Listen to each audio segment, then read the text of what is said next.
Hello friends, once again welcome back to YouTube channel. So friends, आज हम लोग एक बहुत ही महत्वपूर्ण टॉपिक पे डिस्कस करने जा रहे हो, वो है रामगढ़ अधिवेशन।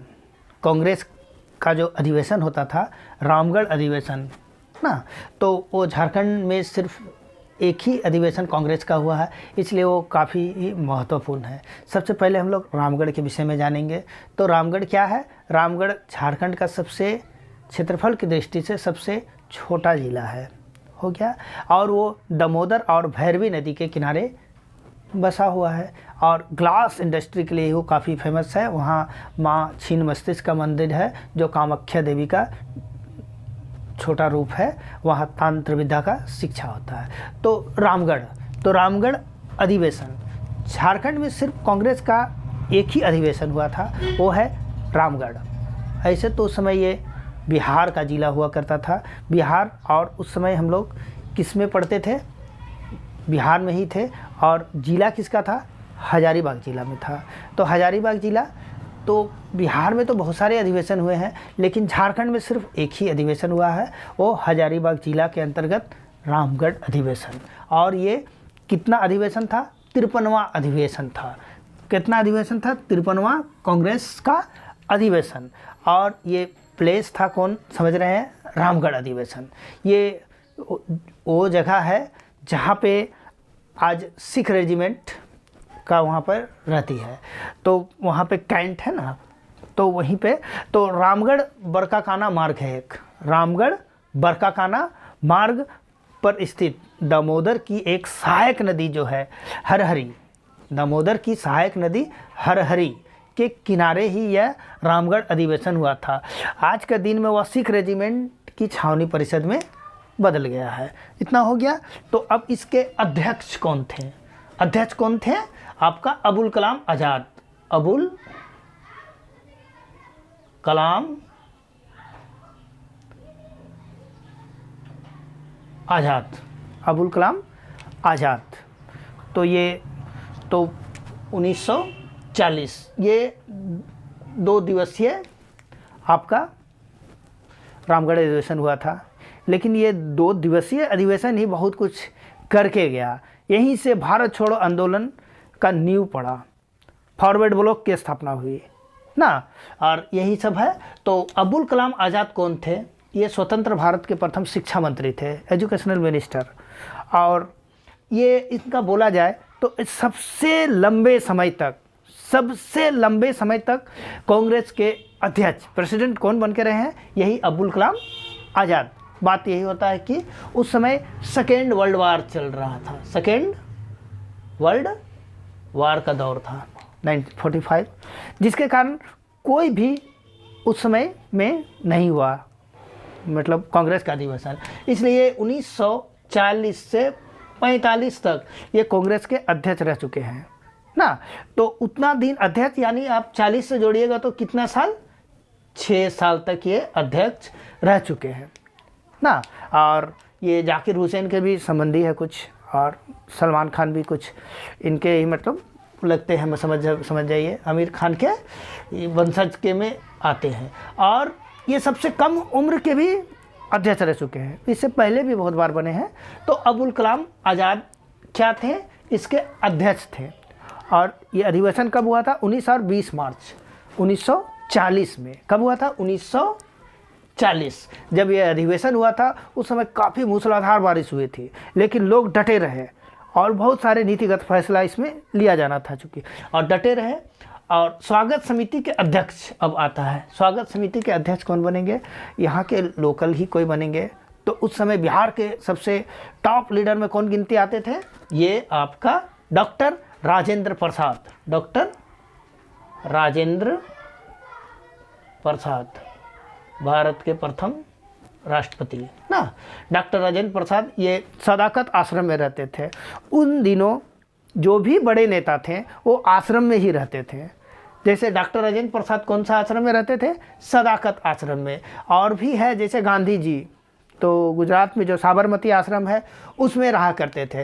और आनंद वन में कौन रहते थे? आनंद वन में आपका बाबा आमटे रहते थे। बाबा आमटे रहते थे। तो स्वागत समिति के अध्यक्ष कौन थे? डॉक्टर राजेंद्र प्रसाद, वो लोकल थे और उन्होंने स्वागत भाषण भी दिया था। स्वागत भाषण को भी डॉक्टर राजेंद्र प्रसाद ने ही दिया था।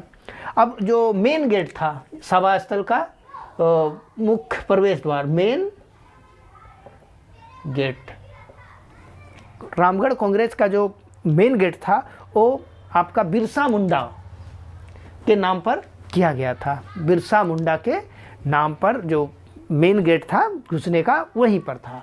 तो सभा स्थल का नाम मजहर नगर रखा गया था। सभा स्थल जो था उसका नाम कौन रखा था? मजहर नगर। कोई जगह था जो नदी के किनारे, जो मैंने इससे पहले जिक्र कर चुका हूँ, उसको पूरा समतल किया गया, बहुत सारे छावनियाँ बना, टेंट लगाया गया और उस जगह रहने के लायक बनाया गया। तो उस क्षेत्र को क्या बोला गया? मजहर नगर। ये मजहर उल हक जो है बिहार के एक बहुत ही फेमस लीडर थे, उन्हीं के नाम पर रखा गया है मजहर नगर। अब ताना भगतों ने भी इस यहाँ पे बहुत सारा आए। ताना भगत आंदोलन कब हुआ था? 1914 में हुआ था। ताना भगत का आंदोलन 1914 में हुआ था। ये लोग पैदल चल कर के आए थे। ताना भगत लोग क्या करके आए थे? पैदल चल के ही आए थे। ताना भगत आंदोलन क्या है? मुंडा उलगुलान का खींचा हुआ रूप है। मुंडा उलगुलान का खींचा हुआ रूप कौन है? ताना भगत आंदोलन। ये पैदल चल कर के आए थे और ये लोग गांधी जी से काफ़ी प्रभावित थे। क्या चीज़ से प्रभावित थे? उनकी जो नीति थी, अहिंसा की नीति, उससे वे बहुत ही प्रभावित थे और उन लोगों ने गांधी जी को 400 रुपया दिए। अब गांधी जी भी बहुत खुश हो गए। गांधी जी बहुत खुश हो गए तो उन लोग को गांधी जी खुश होकर के एक नाम दिए। वो नाम था प्रिय अनुयायी।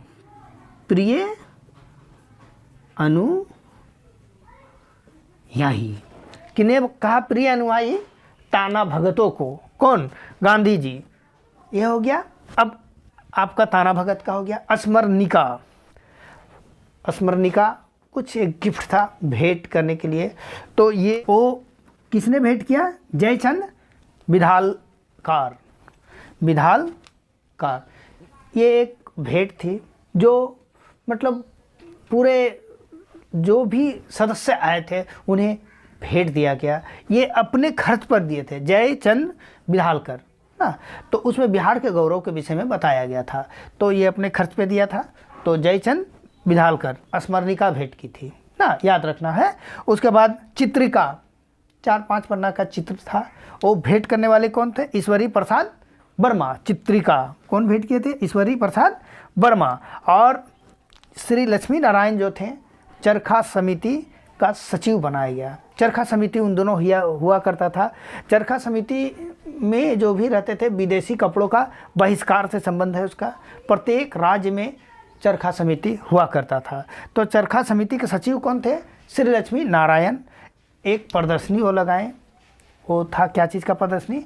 खादी प्रदर्शनी। खादी प्रदर्शनी लगाया गया था। और रामजी प्रसाद वर्मा वो खुद एक इंजीनियर थे, इसलिए वो क्या किए? व्यवस्था को देखें, कहाँ पे टेंट लगेगा, कहाँ तोरणद्वार होगा, कहाँ पे खाना पीना का व्यवस्था होगा, भोजन का व्यवस्था होगा। ये सारी जिम्मेवारी किसको लगा? रामजी प्रसाद वर्मा को दिया गया। तो इसको याद किया जा सकता है एक ही वर्ड में, जय श्री राम बोलिए। जय श्री राम, जय श्री राम, ये याद हो जाएगा आपको आराम से ना। अब प्रस्ताव, यहाँ पे प्रस्ताव रखा गया।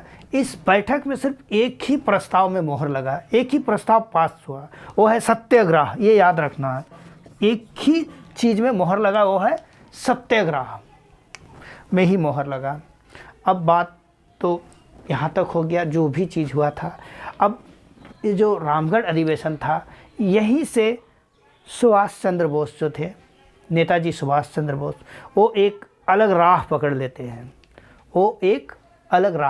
हैं। वो गांधी जी के जो भी विचार थे या जितने भी बड़े नेताएं थे, चाहे नेहरू हो या गांधी जी हो, उन लोगों के विचार से वो सहमत नहीं थे। उनका ये अपना सोच था, निज सोच था कि शायद कांग्रेस अपने को बेच दे रही है, देश को बेच दे रही है, इसलिए वो इस यहाँ से हट गए यहाँ से, और वो रांची से रामगढ़ आए थे। और वो जब ये अधिवेशन हो रहा था, रामगढ़ अधिवेशन, उसी का पैरेलल समांतर एक अधिवेशन रामगढ़ में ही किए। तो रामगढ़ के सामने ही एक जगह है बिहिटा, बिहिटा में ये समांतर सम्मेलन किए। और इसका जो अखिल भारतीय समझौता सम्मेलन, नाम क्या था? अखिल भारतीय समझौता सम्मेलन। और रांची के नज़दीक बिहिटा एक जगह है, वहाँ पर जुलूस निकाला गया। और इसमें क्या चीज़ का लक्ष्य रखा गया? पूर्ण स्वराज की लक्ष्य रखी गई, पूर्ण स्वराज की।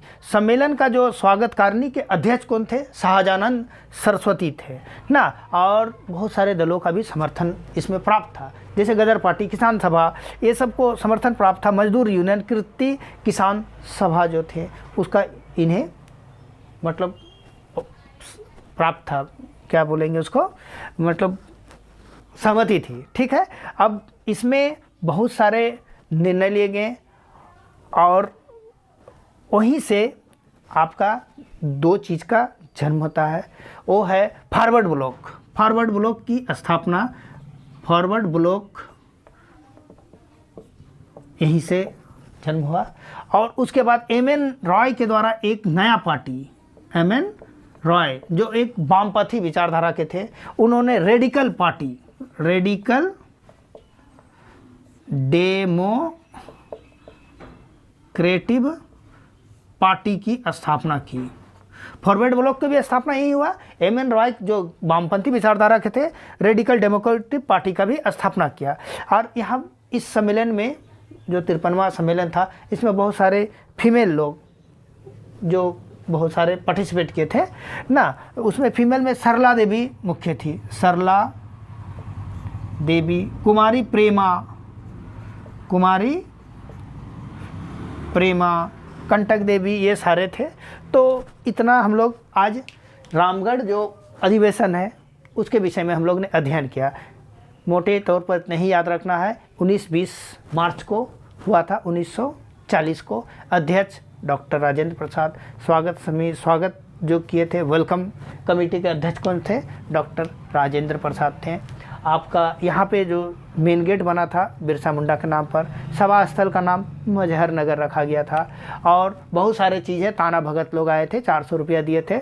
और गांधी जी उसको प्रिय अनुयायी कहते हैं ना। और स्मरणिका भेंट करने वाला जयचंद विधालकर थे ना। बिहार के गौरव का जो स्मरणिका और चित्रिका तो 4-5 पन्ना का जो कुछ चित्र था।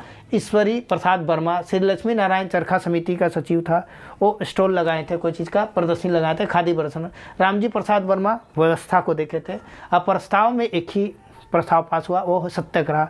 और यहीं से जो है सुभाष चंद्र बोस एक अलग राह पकड़ते हैं ना, क्योंकि मतभेद होने लगता है उनके साथ, महात्मा गांधी के साथ, तमाम बड़े बड़े लीडरों के साथ।